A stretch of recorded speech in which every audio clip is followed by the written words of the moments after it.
नमस्कार। आज का मोटिवेशनल वीडियो है, क्या मातृ पितृ ऋण होता है? तो आइए जानते हैं। तो जैसा कि आप सभी सुनते आए हैं कि माता और पिता का संतान पर ऋण होता है। आपने कई बार कई सारे ऐसे लोगों को भी सुना होगा जो आजकल के दुनिया में बहुत ज़्यादा चमक दमक से प्रभावित होने के कारण से बच्चों को गुमराह भी कर रहे हैं। जहाँ वो ये कह रहे हैं कि किस दुनिया में किसी के कोई ऋण नहीं है, कोई चीज़ ही नहीं है, ऐसी कोई चीज़ ही नहीं है जहाँ पर आपको किसी के लिए कुछ भी करने की आवश्यकता हो। ये गुमराह करने का रास्ता है। लेकिन सही रास्ता क्या है, आइए जानते हैं। सही रास्ता ये है, माता पिता का ही नहीं ऋण। पहली बात, लड़की के लिए अपने माता पिता का ऋण होता है, लड़के के लिए अपने माता पिता का ऋण होता है, जिसमें हम केवल ये देखते हैं, यदि हम पूरे समाज को न्यायपूर्वक देखने की दृष्टि करें तो एक पिता तो एक जो पुरुष है वो तो अपने माता पिता का ऋण चुकाने में कामयाब हो जाता है। अपनी पत्नी और अपने बच्चों सहित वो माता पिता की जनरली ज़्यादातर लड़के अपने माता पिता का किसी न किसी तरीके से लालन पालन, सेवा, देखना सब कुछ करते हैं। बहुत ही ये कहेंगे कि बहुत ही अभागे माता पिता ऐसे हैं जिनको कि अपने पुत्र का या अपने परिवार का सुख नहीं मिल पाता। बहुत कम ऐसे हैं। जनरली जो बेटे हैं वो अपने इस जिम्मेदारी को निभा पाते हैं। लेकिन जहाँ पर हम बेटियों की बात करें, वहाँ बेटियाँ तो पहली बात वो जानती ही नहीं कि उनके माता पिता का ऋण उनके ऊपर है। बेटियों को तो ये सिखाया भी नहीं गया है, न बताया गया है, न वो खुद से जानती हैं कि उनके ऊपर माता पिता का ऋण है, और ना ही वो कभी उससे ऋण होने की बात सोचती हैं। क्योंकि जब पता ही नहीं है तो ऋण किससे होंगी? वो ऋण होने की बात नहीं है। बस केवल अचानक में वो कुछ कर जाएं वो अलग बात है, लेकिन उनको ये नहीं पता कि उनके प्रति भी, उनके माता पिता के प्रति भी एक लड़की की जिम्मेदारी है। जितनी लड़के की जिम्मेदारी अपने माता पिता के प्रति है, उतनी लड़की की जिम्मेदारी भी अपने माता पिता के लिए बनती है। इसके अलावा समझने वाली बात यह है, सिर्फ माता पिता की जिम्मेदारी या माता पिता का ही ऋण नहीं होता। संसार के हर व्यक्ति, हर उस चीज से जिससे आपको किसी भी तरीके का लाभ मिला, जिसने किसी भी तरीके से आपको सुख पहुंचाया, उन सारे व्यक्तियों का, उन सारे लोगों का ऋण आपके ऊपर है। वो आपकी आया हो सकती है, वो आपके पड़ोसी हो सकते हैं जिन्होंने आपको बिना किसी कारण के आपको अपनी गोदी में खिलाया। वो तो पड़ोसी की क्या, कोई उसके वो तो रिलेटिव भी नहीं है, पड़ोसी हैं। लेकिन उसके बावजूद यदि वो आपको गोदी में खिलाते थे, उनका ऋण आपके ऊपर है। यदि आपके परिवार के सगे संबंधियों ने आपको अपनी गोदी में खिलाया, उनका ऋण भी आपके ऊपर है। इसीलिए कहते हैं सबका ध्यान रखना चाहिए। उन लोगों का भी ऋण आपके ऊपर है जो कुछ भी नहीं थे। कभी आप रास्ते में सफ़र में जा रहे, कुछ लोग आपको मिले और जिन्होंने सिर्फ पानी पिला दिया, और आप भी अनजान हैं, आपको पता नहीं है, आपने उसके लिए कुछ भी नहीं किया। ये सारे लोगों के आप ऋणी हैं। आप ऋणी किन लोगों के नहीं हैं? आप उन लोगों के ऋणी नहीं हैं। जैसे हम यदि किसी व्यक्ति से कोई काम लेते हैं और उसे यदि हम पैसा दे देते हैं तो हमारा वो ऋण वहीं की वहीं समाप्त हो जाता है। चाहे हम ऑफिस में अपने एम्प्लॉय रखते हैं, उनको हम पैसे दे देते हैं। हम घर पर अपने काम वाले रखते हैं, उनको पैसे दे देकर काम करा लेते हैं। हम टेलर से कपड़े सिलवाते हैं, उनको पैसे दे देते हैं। हम डॉक्टर को पैसे दे देते हैं, उससे डॉक्टरी इलाज ले लेते हैं। वो सब से हम ऋण मुक्त हैं।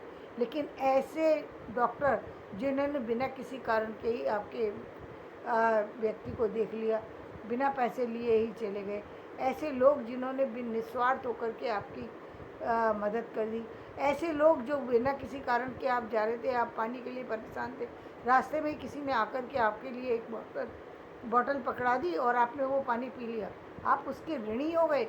वो तो चला जाएगा, लेकिन आप उस जीवन में उस व्यक्ति के ऋणी हो गए, क्योंकि वो सारे लोग जो आपके लिए किसी भी तरीके से किसी भी तरीके से लाभ देने वाले हैं और आपने उनको कुछ नहीं दिया, तो आप उन सब लोगों के ऋणी हैं। हम गाय को क्यों कहते हैं कि हम उसके ऋणी हैं?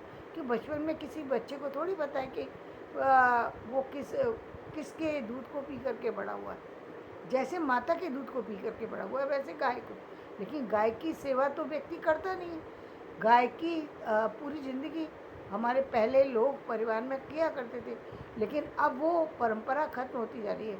गाय की, भैंस की, हम भैंस को हम कहते नहीं है, लेकिन जिसका दूध पी करके हम पले बड़े हैं, जिसका खून हमारी रगों को बनाने में, हमारे शरीर को बनाने में, हमारी बुद्धि को बनाने में एक महत्वपूर्ण भूमिका अदा करता है, हमारे जीवन को बनाने में, हमें स्वस्थ रखने में एक भूमिका अदा।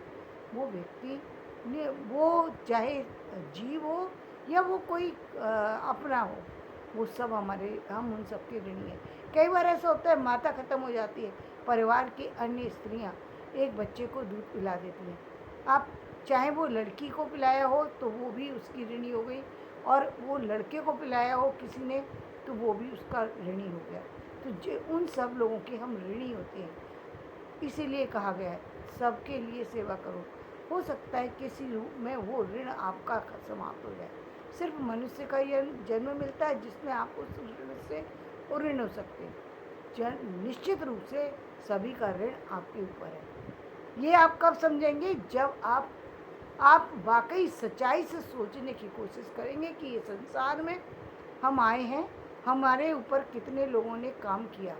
जब आप उनकी उस बात पर सोचेंगे, तब आपको पता लगेगा कि ये सारे लोग जिनके, चाहे वो गुरु के रूप में मिले, चाहे वो डॉक्टर के रूप में मिले, चाहे वो किसी और के रूप में मिले, यानी किसी रिश्तेदार के रूप में मिले, पड़ोसी के रूप में मिले, किसी भाई बहन के रूप में मिले, और जिन्होंने आपको गोदी में खिलाया निस्वार्थ होकर के, केवल आपकी खुशी के लिए।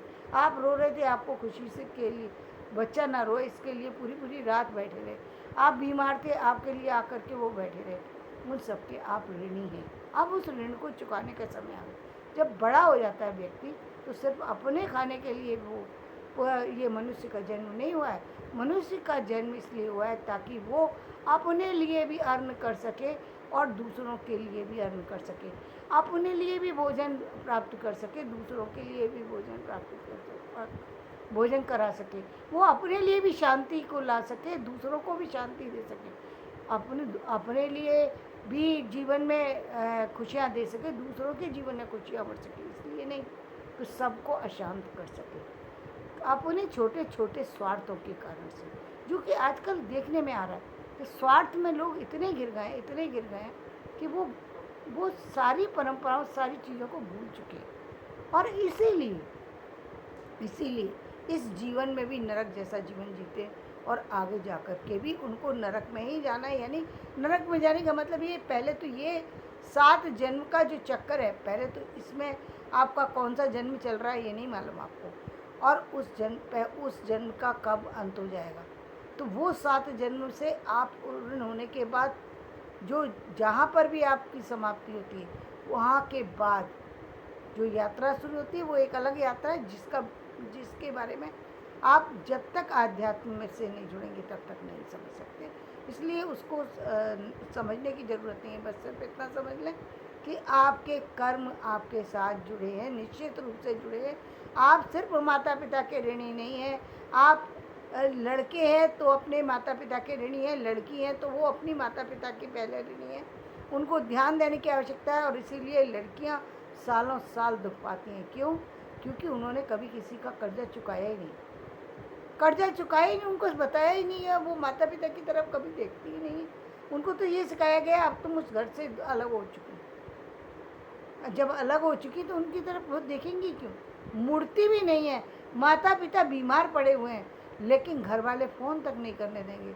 ऐसे में जितनी बार वो कराते हैं, उतनी बार उनकी आह जो है वो बच्चे तक पहुंचती है। वो किसी न किसी तरीके से परिवार को ख़राब करेगी, चीज़ों को ख़राब करेगी, जन्म जन्मांतर तक। आपको दुख भोगने को तो वैसे ही मजबूर कर देंगे। और आजकल तो उससे भी आगे चले गए लोग। किसी भी तरीके से लड़की के माता पिता यदि रह गए या अकेले हैं तो उनको किसी भी तरीके से कुछ दूसरी चीज़ों के द्वारा भी उनको अलग अलग तरीके से चीज़ें सुनने को मिलती हैं। तो जीवन में पहली बात तो ये थी, आपने अपना कर्तव्य नहीं पूरा किया। दूसरी बात, आपने उनका वो देखभाल नहीं की जो देखभाल उन्होंने आपकी की थी। उन्होंने अपने लिए कपड़े नहीं पहने, उन्होंने पहले सोचा कि मेरे बच्चे के लिए नए कपड़े होने चाहिए, मेरे बच्चे की स्टडी कंप्लीट होनी चाहिए, पूरी ज़िंदगी मेरे बच्चे के लिए अच्छा घर बनना चाहिए। मैं पूरी ज़िंदगी एक माता पिता भागते रहे। जब ज़िंदगी का ऐसा समय आया जब वो अपने परिवार का सुख लेने का समय आया, तब उनको परिवार के सुख के नाम पर अब कुछ भी नहीं मिल रहा। अब इतना भी नहीं है कि व्यक्ति भोजन की भी व्यवस्था कर सके, एक दिन में एक बार भी बोल सके, फ़ोन पर भी बोल सके। अब तो लोगों ने हद ही कर दी, फ़ोन पर भी नहीं पूछते कि आपकी तबीयत कैसी है माता पिता से। तो ये एक बहुत बड़ी गलती कर रहे हैं, जिसका परिणाम व्यक्ति को निश्चित रूप से भोगना पड़ेगा, उसे पता नहीं। यहाँ तक कि आप जो कहते हैं, जो आपके आसपास जो पशु पक्षी हैं, यदि आप उनका भी ध्यान रखते हैं तो भी आप ऋण से ऋण हो जाएंगे। और रखना चाहिए, क्योंकि वो जीव सिर्फ हमारे ऊपर ही निर्भर है, वो हमारे ऊपर निर्भर है। या तो व्यवस्था कीजिए उनकी, तो हर चीज़ की तो व्यवस्था नहीं कर सकते। अब जब ऊपर आकाश में उड़ने वाले पक्षी हैं, उनकी कैसे व्यवस्था करेंगे? हर जगह तो वो व्यवस्था संभव नहीं है। तो सिर्फ यही है कि जहाँ पर हैं वो कुछ दाने आप डाल दें तो वो आप डाल करके आ सकते हैं।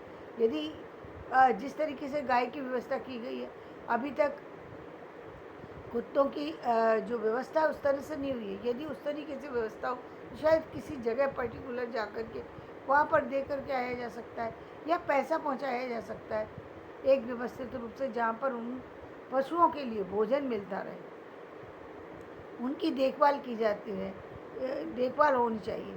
कई बार आप अब सुनते हैं, अब मैं कई बार पहले चीज़ों को मैं देखती थी तो अलग ढंग से देखती थी, और आज जो देख रही हूँ बिल्कुल अलग तरीके से देख रही हूँ। तो बहुत बार ऐसा लगता है कि बहुत सारे व्यक्ति जो कि बीमार हैं, जिनको पैसे की आवश्यकता है, यदि किसी तरीके से उन तक पैसे पहुँच जाए, ये व्यवस्था किसी तरीके से हो कि किसी का बच्चा है जो किसी तरीके से विपदा में, उस तक पैसे पहुंच जाए, तो समझ लीजिए आपने उस बच्चे का जीवन बचा करके एक प्राण को जीवन दे दिया, एक जीव को जीवन दे दिया, जो कि हो सकता था उसका अंत हो जाता। ये बहुत बड़ी सेवा है, बहुत बड़ी सेवा है। हो सकता है कि आपने किसी और तरीके से अपनी सेवाएं दे सकें। तो यदि आपको लगता है कि आप जीवन में ऋणी नहीं है, तो ये बात दिल से निकाल दीजिए। हाँ, निश्चित रूप से एक मनुष्य का जीवन बहुत सारे लोगों का ऋणी होता है, और वो ऋण तभी उतरेगा जब आप उन सब लोगों को जैसा उन्होंने किया वैसा उनको दे देंगे, तभी वो ऋण उतरेगा। ये अन्यथा वो ऋण उतरने वाला नहीं है, वो ब्याज के सहित लगता चला जा रहा है, बढ़ता चला जा रहा है। यदि आपने अपने माता पिता के लिए नहीं किया तो ध्यान रखिए, आपके लिए भी आने वाली पीढ़ियाँ नहीं करेंगी, ये निश्चित है। इसमें कोई जोड़ घटाव करने की ज़रूरत नहीं है। और जिन माता पिताओं ने अपने बच्चों का ध्यान नहीं रखा, तो वो बच्चे भी अपने माता पिता का ध्यान नहीं रखेंगे, ये भी पक्का है। क्योंकि ये सारी जो चीज़ें हैं एक दूसरे से लिंक करती हैं, चीज़ों को समझने की आवश्यकता है। इसीलिए कहा गया ना, आप जब शिव परिवार को देखते हैं, वह सारी विपरीत चीज़ों को देखते हैं, तो वहाँ पर आप एक संसार की सृष्टि को भी देख सकते हैं। यानी यदि आप परिवार बनाकर चलते हैं तो परिवार के अंदर सारी चीज़ें पॉजिटिव ही हो, ऐसा नहीं होता। परिवार में बहुत सी चीज़ें पॉजिटिव है, बहुत सी चीज़ें नेगेटिव है, लेकिन नेगेटिव को पॉजिटिव के साथ एडजस्ट करना पड़ता है, पॉजिटिव को नेगेटिव के साथ एडजस्ट होना पड़ता है। यही परिवार है। या फिर परिवार से मत जुड़ो, दो ही चीज़ें, या तो परिवार से मत जुड़ो अपना जैसे चाहते हो वैसे चलो, या जुड़ते हो तो आपको वो सारे पारिवारिक जीवन के जितने भी जो चक्र हैं उन सबको कंप्लीट करना होगा, उन सब लोगों का ध्यान रखना होगा जो आप सिर्फ परिवार से जुड़े नहीं हैं, आपके आसपास आपके पड़ोस से जुड़े हैं, आपके समाज से जुड़े हैं, आपके राष्ट्र से जुड़े हैं, जो पूरे संसार ब्रह्मांड के लोग हैं। आप जितने लोगों को ज़्यादा से ज़्यादा खुशियाँ दे सकते हैं वो आपके लिए बहुत ज़्यादा फलदायी होगा, क्योंकि ये ऐसा ही करने के लिए आप संसार में आए हैं। ये आपके लिए बहुत ज़रूरी है।